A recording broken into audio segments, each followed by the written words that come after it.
하나님의 말씀을 함께 읽겠습니다. 시편 42편 1절에서 11절 말씀입니다. 시편 42편입니다. 1절 말씀부터 11절 말씀 우리 함께 합독하겠습니다. 하나님, 사슴이 시냇물 바닥에서 물을 찾아 헐떡이듯이 내 영혼이 주님을 찾아 헐떡입니다. 내 영혼이 하나님께 살아계신 하나님을 갈망하니 내가 언제 하나님께로 나아가 그 얼굴을 배울 수 있을까? 사람들은 날이면 날마다 나를 보고 너희 하나님이 어디 있느냐 하고 비웃으니 밤낮으로 흘리는 눈물이 나의 음식이 되었구나. 기쁨 감사의 노래소리와 축제의 함성과 함께 내가 무리들을 하나님의 집으로 인도하면서 그 장막으로 들어가곤 했던 일들을 지금 내가 기억하고 내 가슴이 미어지는구나.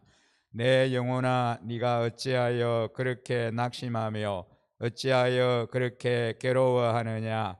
너는 하나님을 기다려라. 이제 내가 나의 구원자 나의 하나님을 또다시 찬양하련다. 내 영혼아, 너무 낙심하였지만 요단 땅과 헤르몬 산과 미살 산에서 주님만을 그래도 생각할 뿐입니다. 주님께서 일으키시는 저 큰 폭포 소리를 따라 기쁨을 부르며 주님께서 일으키시는 저 파도의 물결은 모두가 한 등이 되어 이 몸을 휩쓸고 지나갑니다. 낮에는 주님께서 사랑을 베푸시고 밤에는 찬송으로 나를 채우시니 나는 다만 살아계시는 내 하나님께 기도합니다. 나의 반석이신 하나님께 호소한다. 어찌하여 하나님께서는 나를 잊으셨습니까? 어찌하여 이 몸이 원수에게 짓눌려 슬픈 나날을 보내야만 합니까? 원수들이 날마다 나를 보고 내 하나님이 어디에 있느냐 하고 빈정대니 그 조롱소리가 나의 뼈를 부수는구나. 내 영혼아, 네가 어찌하여 그렇게 낙심하며 어찌하여 그렇게 괴로워하느냐. 너는 하나님을 기다려라. 이제 내가 나의 구원자 나의 하나님을 또다시 찬양하련다. 아멘. 오늘 우리가 함께 읽은 시편 42편은 암담한 현실 가운데 시인의 내면은 절망과 희망을 오가고 있습니다. 이 시편의 기자는 기쁘게 예배하던 옛날을 떠올리며 다시 신뢰와 소망의 마음을 다잡고 있습니다. 이 시편 42편은 고난 속에서 인생의 캄캄한 밤이 찾아올 때 하나님을 소망하라는 교훈을 주기 위해서 기록한 마스길 꽃 교훈의 시이며 인도자를 따라 부르는 노래입니다. 고난의 밤을 맞은 시편 기자는 자신의 마음 상태를 이렇게 고백하고 있습니다. 우리가 읽은 1절 2절 말씀인데요. 하나님, 사슴이 시냇물 바닥에서 물을 찾아 헐떡이듯이 내 영혼이 주님을 찾아 헐떡입니다. 내 영혼이 하나님께 살아계신 하나님을 갈망하니 내가 언제 하나님께로 나아가 그 얼굴을 배울 수 있을까라고 합니다. 이 시편 기자는 극심한 갈증을 느끼고 있습니다. 그 갈증이 얼마나 심하였던지 물이 없어 헐떡이며 죽어가는 사슴 같다라고 합니다. 그 갈증은 무엇을 향한 갈증이었습니까? 바로 하나님을 향한 갈증이었습니다. 이 표현은 고난 속에서 세상의 것을 바라보는 것이 아니라 하나님을 찾는 시편 기자의 믿음을 보여줍니다. 그러나 이 시편 기자에게 찾아온 것은 자신이 그토록 찾고 있던 하나님의 응답이 아닌 사람들의 조롱소리였습니다. 3절에 보면은 사람들은 날이면 날마다 나를 보고 너의 하나님이 어디 있느냐 하고 비웃으니 밤낮으로 흘리는 눈물이 나의 음식이 되었다라고 말씀하고 있습니다. 이 시편 기자가 고통을 당하고 있을 때 그 모습을 본 사람들이 이렇게 반응을 하는 것입니다. 네 하나님이 어디 있느뇨? 라고 조롱합니다. 이것은 자신의 고통을 비웃는 것뿐 아니라 자신이 섬기는 하나님을 조롱하는 것이기도 합니다. 네가 믿는 하나님은 죽은 하나님이시냐? 네가 섬기는 하나님은 숨어 계시는 하나님이시냐? 실제로 많은 그리스도인들의 삶에 고난이 다가오면 그 고난 자체의 아픔도 있지만 그것을 바라보는 세상 사람들이 네가 섬기는 하나님이 살아 계신다면 왜 그런 힘든 일이 너에게 생기냐? 라고 물어보는 질문과 조롱에 더 비참함을 느낄 수 있습니다. 그것으로 인하여 시편의 기자는 입에 음식을 넘기지 못하고 마음이 상하여 주야로 흘리는 눈물만이 그의 음식이 되었다라고 고백합니다. 사람들의 조롱 외에 이 시편 기자를 힘들게 하는 것이 또 하나 있었습니다. 그것은 바로 과거의 즐거운 기억이었습니다. 기쁜 감사의 노래소리와 축제의 함성과 함께 내가 무리들을 하나님의 집으로 인도하면서 그 장막으로 들어가곤 했던 일들을 지금 내가 기억하고 내 가슴이 미어지는구나 라고 4절에 말씀하고 있습니다. 이 시편 기자는 절기를 지키는 이 무리들과 함께 기쁨과 감사의 노래를 부르며 하나님의 전으로 들어가던 과거의 그 영광을 떠올리고 있습니다. 하나님의 전을 행하여 가던 그와 함께하는 많은 사람들 속에는 큰 기쁨과 즐거움이 가득했을 것입니다. 그러나 이제 과거에 즐거웠던 기억이 현재의 비참함과 비교되어 그의 마음을 더욱 아프게 하고 상하게 했습니다. 이렇게 사람들의 조롱과 과거와 비교해서 오는 이 슬픔은 시편 기자의 마음을 뒤흔들어 놓았습니다. 5절에 보면 네가 어찌하여 낙심하며 어찌하여 그렇게 괴로워하느냐 라고 합니다. 이것은 시편 기자가 자기 영혼에게 외치는 소리입니다. 자기 의지와 상관없이 마음속에 불청객처럼 낙심과 불안이 찾아왔던 겁니다. 많은 사람들이 자신의 인생에 고난의 밤이 찾아오면 낙심하고 불안해합니다. 그렇다면 이 시편 기자가 어떻게 그 고난의 밤을 이겨냈을까요? 이것이 중요하지 않습니까? 고난의 밤이, 공고한 밤이 찾아왔을 때 그 고난을 어떻게 견디고 어떻게 이겨냈느냐 하는 게 대단히 중요합니다. 오늘 이 시편 기자는 어떻게 그 고난을, 이 공고한 날들을 이겨냈을까요? 그것은 바로 하나님을 소망한 것입니다. 우리가 믿고 의지하는 하나님은 나타나 도와주시는 분이십니다.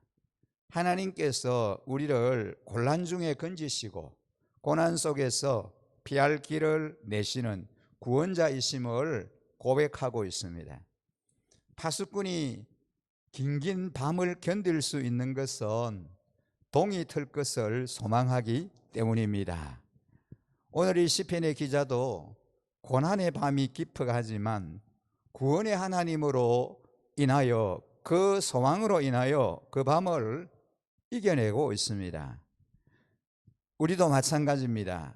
내 삶의 고난이 캄캄한 밤처럼 한치 앞도 내다볼 수 없는 상황이고, 또한 주위에 그것으로 인하여 수군되는 사람들이 많이 있어 마음이 낙심되고 불안할 때에도 조용히 구원의 하나님을 기억하고 그분을 소망할 때 우리는 고난의 밤을 이겨낼 수 있습니다. 계속해서 이 본문에 소개되는 이 시편 기자는 하나님 앞에 나아갈 수 없는 상황 속에서 주를 기억하는 모습을 보여주고 있습니다. 내 영혼이 너무 낙심하였지만 요단 땅과 헤르몬과 미살산에서 주님만을 그래도 생각할 뿐입니다 라고 6절에 고백합니다.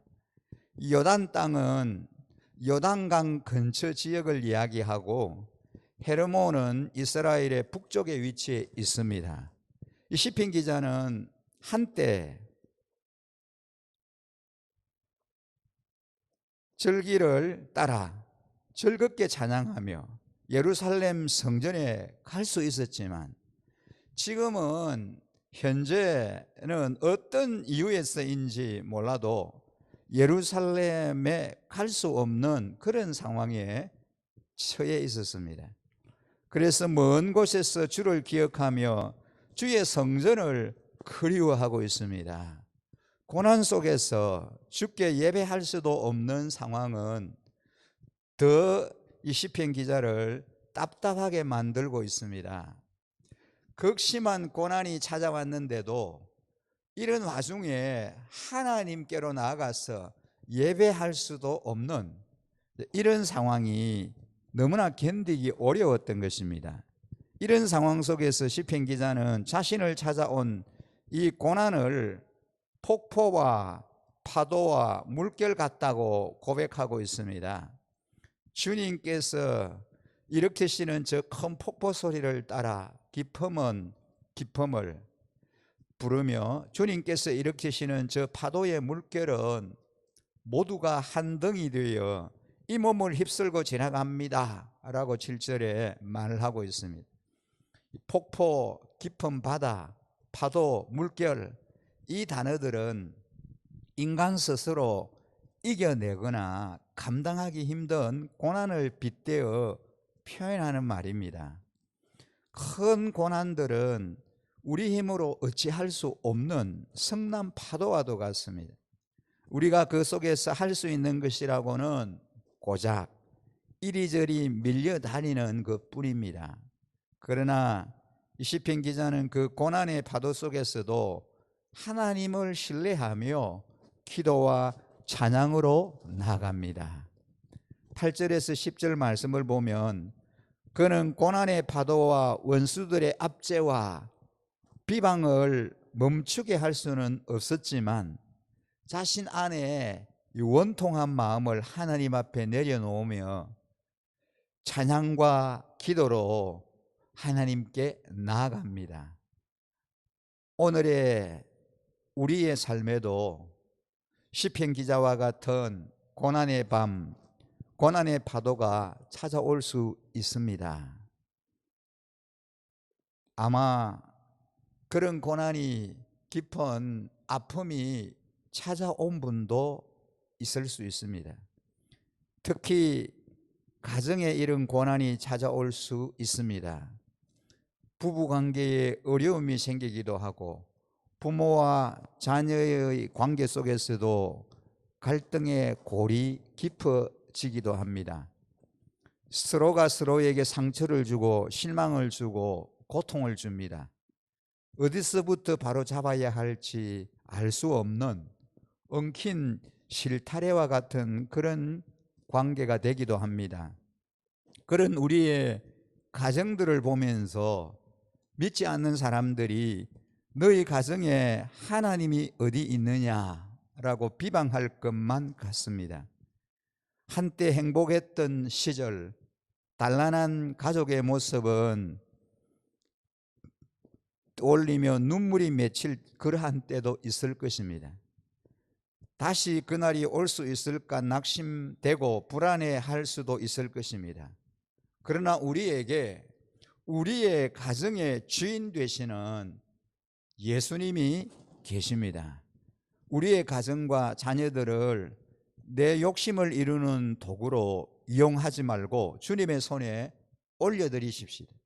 그럴 때 예수님께서 마치 귀신 들려 희망이 없어 보이는 아이를 고쳐주셨던 것처럼 하나님께서 나타나셔서 도우심으로 가능성이 없어 보이는 우리의 가정과 관계들을 회복시켜 주실 것입니다. 그리고 우리의 가정은 믿음이 없고 패역한 세대에 믿음과 순종의 본이 되는 가정이 될 것입니다. 아직도 마음이 낙심되고 두려우십니까? 오늘 우리가 읽은 이 시편 마지막 절 11절 말씀을 기억하십시다.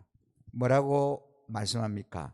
내 영혼아 네가 어찌하여 그렇게 낙심하며 어찌하여 그렇게 괴로워하느냐? 너는 하나님을 기다려라. 이제 내가 나의 구원자 나의 하나님을 또다시 찬양하련다 라고 고백합니다. 어떤 상황 가운데서 우리가 처하여 있다라고 할지라도 오직 하나님만 기다리며 나의 구원자 되신 주님만을 바라보며 주님을 찬양하는 삶 살아가시기를 주님의 이름으로 간절히 축복합니다. 기도드리겠습니다. 하나님 아버지, 오늘도 우리를 주님과 깊은 교제의 자리로 불러주심에 감사를 드립니다. 우리의 인생의 여정을 따라 걷다 보면 때로는 고난의 밤과 고통의 파도가 찾아올 때가 있습니다. 그것을 우리 힘으로 어찌할 수 없을 때가 많고 우리의 고난을 보며 원수들이 우리와 하나님의 이름을 비방하며 조롱할 때도 있습니다. 그 고난 속에서 우리의 중심을 붙드사 오직 주님만 바라보게 하옵소서. 특히 우리의 가정을 돌봐주셔서 가정에 찾아온 많은 어려움들을 기도로 주님 앞에 내어 맡길 때 주님 찾아오셔서 도우시는 주님의 손길을 체험하게 하옵소서. 회복되어야 할 부분들을 회복시켜 주시고 치료해야 할 부분들을 치료시켜 주시고 무너져 있는 관계들을 올바르게 회복시켜 주시옵소서. 그래서 우리의 가정에 천국이 임하며 우리의 심령에 하나님의 나라가 임하여지게 하시고 우리의 공동체 가운데 하나님의 통치가 함께하여 주시기를 간절히 소원합니다. 그래서 우리의 공고한 날들이 고난의 날들이 주님의 도우심과 주님의 은혜 베풀어 주심으로 인하여 놀라운 회복이 있게 하시고 하나님의 영광이 충만하게 드러나는 것을 경험하게 하여 주시옵소서. 그렇게 치유하시고 회복해 주실 신실하신 우리 하나님만 온전히 갈망하며 우리를 구원하신 우리 구주 예수 그리스도 이름으로 기도드립니다. 아멘.